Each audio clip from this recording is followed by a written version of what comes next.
Hi, I'm Leandro Marini, VFX supervisor, colorist, and longtime Assimilate user.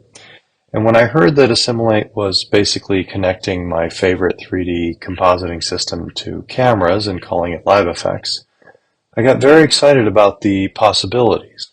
One of the shows that I supervise is the L Word on Showtime, and on this show we do some visual effects, but mostly there are things that are supposed to be invisible that don't call attention to themselves as VFX.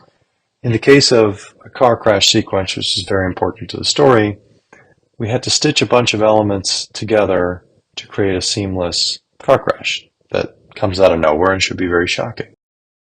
And in the case of this sequence, this was created in 3 parts. This is the live action photography shot on the streets of LA. This is a very well done stunt sequence where we crashed these 2 cars for real in a different location. And of course, this is the foreground element where we bounce the actress in this hydraulic setup. So in order for this sequence to be successful, these live action elements have to line up pretty much perfectly in terms of camera angle, lighting, and everything. And one of the tricks we used here was just a simple NVIDIA RTX laptop with Live FX running, which we were able to take on location, connect to camera, and do things like roto and lineup and keying and all kinds of stuff to make sure that this shot was captured exactly perfectly. Mostly because you can only do this once. We destroyed both cars in the process, and on this production we only had one shot at it.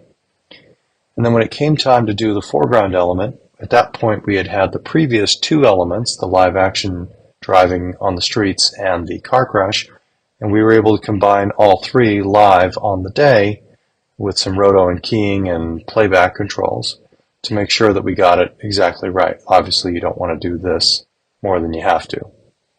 Here's the final sequence again.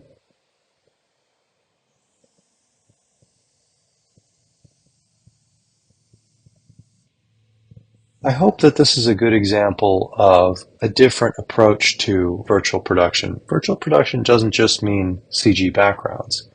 Having a 3D compositor in real time connected to your camera that can do keying, roto, power windows, lineup, camera tracking, I wouldn't want to supervise another show without that tool in my back pocket.